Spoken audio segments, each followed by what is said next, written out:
back here at the Tamar Yonah Show on IsraelNewsTalkRadio.com. Anti-Zionism and anti-Semitism. Is there a difference? You know, I just want to say here that on the Purim holiday, somebody had said brilliantly that they're going to drink until they don't know the difference between anti-Zionism and anti-Semitism. I thought it was brilliant. So that's what we are going to be discussing today.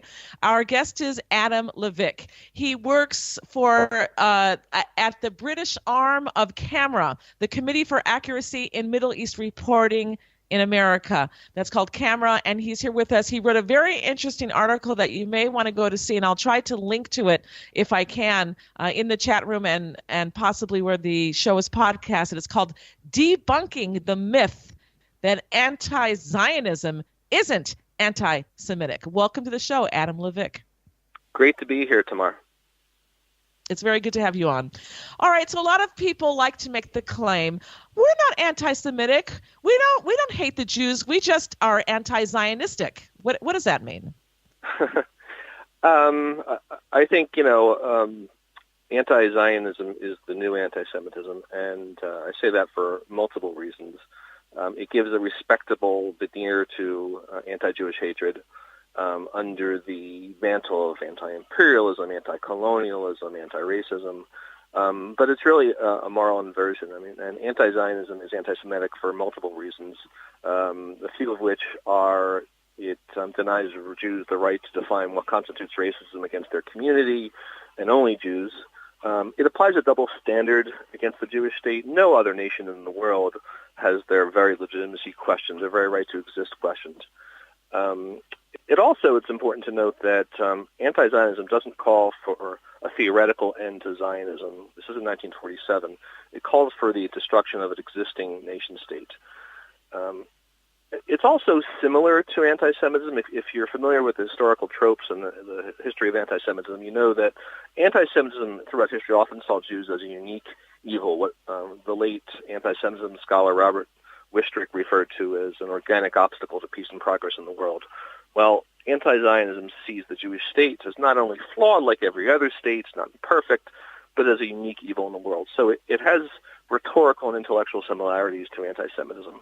Plus, there's just a practical impact that is rarely ever talked about in these debates, and that is, any actual attempt to undo Zionism by anti-Zionists would be met with extreme resistance by Israeli Jews. I don't need to tell you that, but I mean, the idea that we're just going to let this happen, that we're going to somehow accept being stateless after 70 years of having a state is just absurd. So it's not just impractical; it's a recipe for war. And so and for after these reasons, a Holocaust, a genocide against our people. Right, exactly. Like, that 70 years after the Holocaust, we have to even make an argument why we need one nation state that's a majority Jewish state, that's a safe haven for Jews around the world, is just absurd. So I think, if anything, anti-Zionism gets a lot more legitimacy than it deserves. It's a radical extremist, I think ultimately pro-violence idea.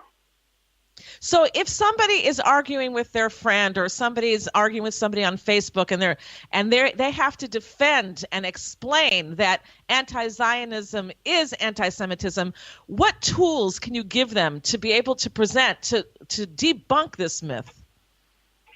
Well, the arguments I just gave you, I think, help. But also, the International Holocaust Remembrance Association has a working definition of anti-Semitism, and this working definition of anti-Semitism is accepted by over 30 countries in the world, and it includes within its definition denying Jews the right to self-determination. So it's codified within the international community. A lot of Israel's critics are always talking about international law to use false accusations that Israel violates international law. Well, international community clearly states within its acceptance of the IHRA working definition that anti-Zionism is in fact a form of racism. So I think that's for starters. And also, I think they should ask the person they're debating whether or not they would deny the right to national self-determination to any other country in the world. And if the answer is no, as I think it is, then I think they need to say, then what is this motivated by? Why are Jews being singled out as a nation state like they've been singled out as individuals for centuries? So what if they say, well, the Arabs have to be able to get their state? I mean, I'm not denying anybody a state, and I'm not denying the Arabs that are in the Palestinian Authority a state. What would you say? Say that one more time. I think I missed that. Saying that you're saying that you don't think that anybody would deny anybody's rights to want their self-determination and to have their own state. So I'm saying if they were to say, well, that goes for the Arabs and the Palestinian Authority as well. We want them to have a state too. What would be your answer? Look, and that's why we're anti-Zionists. Yeah, well, I don't know that one follows from the other logically. I mean, you could both support, Israel's continued existence and support a future Palestinian state. But the point is that there's 50 or 51 majority Muslim states in the world. No one is saying there shouldn't be a majority Muslim state in the world. In fact, there's 50, and that's not even on the table. So again, the fact that there's one Jewish state, to say that one Jewish state shouldn't exist because it's a Jewish state, I think is inconsistent. Unless you want to deny the rights of Muslims to have their own majority Muslim states, and I find more broadly this connecting the Palestinian cause with the question of what is anti-Semitic to be extremely problematic. In fact, Peter Beinart in his op-ed in the Guardian defending anti-Zionism against charges that it's anti-Semitic argued that to do so would be to silence Palestinians. The idea that we're going to let Palestinians and their views and their beliefs impact what we define as anti-Semitic is absurd. And I think, to look at a broader perspective, the ADL has an international poll on anti-Semitic attitudes in the world, and Palestinians have the most anti-Semitic views by far based on this survey. So to somehow give moral authority to a group within the world that is the most anti-Semitic, to give that group the right to essentially veto what our community defines as anti-Semitic, I think is absurd. All right, let's go to a caller now. We have William joining us from the UK. Shalom, William. What's your comment or question for us here at Israel News Talk Radio? Yeah, I don't think anti-Zionism is the same as anti-Semitism because I believe in Judaism but I don't believe in Zionism. Zionism was part of the reason that Hitler was set up during the war. The bankers funded both sides of the war. They funded the Allies and they funded the Nazis. Zionists, if you read a book, it's Zionism, the biggest evil towards the Jews. Or read a book called 51 Documents where you'll see that Hitler was actually in allegiance with the Zionists at the beginning of World War. Huh. The Zionists really? set up the Holocaust so they could form the state of Israel. Everything is controlled, Tamar, by the Nephilim. William. They run the Illuminati, they run the Freemasons, and they run Zionism. The only thing we should be getting into now is the Tanakh. God is coming soon. He means the Tanakh, which is the Bible in Hebrew. Adam, you wanted to respond to No, William's. I mean, this is a perfect illustration of why most Zionists believe that anti-Zionism is anti-Semitic. I mean, to talk about the Illuminati and he also referenced a discredited book that was cited by former London Mayor Ken Livingstone when Ken Livingstone got in trouble within the Labour Party for arguing that Hitler was once a Zionist. So he's using false history and conspiracy theory, and I don't think that William's debate even needs to be given credibility. But if you want to look at why there is a Labour Party anti-Semitism scandal since 2015, and why nearly 90% of British Jews believe that the head of the Labour. Oh, okay. I think we lost our guest.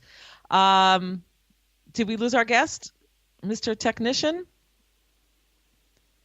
Okay. All right. We're going to see. I don't know how much time we have left for the segment, but we were speaking with Adam Levick.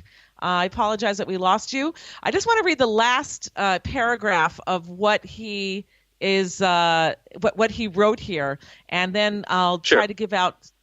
Adam, you're back with us? Yes.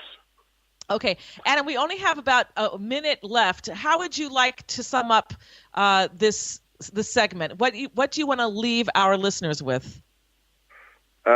Simple. That all Zionism is the belief that Israel, as the nation state of the Jewish people, should continue to exist.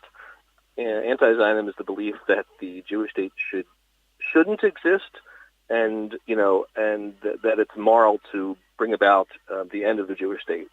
It isn't a difficult moral case.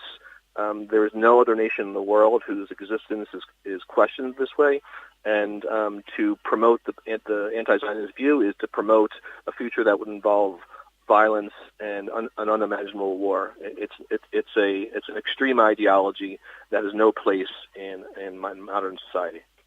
Right. And I just want to emphasize here what you said is that anybody who is an anti-Zionist means that they are anti-Semitic, because without a Jewish state, the Jewish people, it means the destruction of Israel, the destruction of our homeland, the destruction of our state today, and bringing the Jewish people back to a place of weakness and subjugation under other countries. I want to thank you for making this very, very important point. Adam Levick, where can people follow you?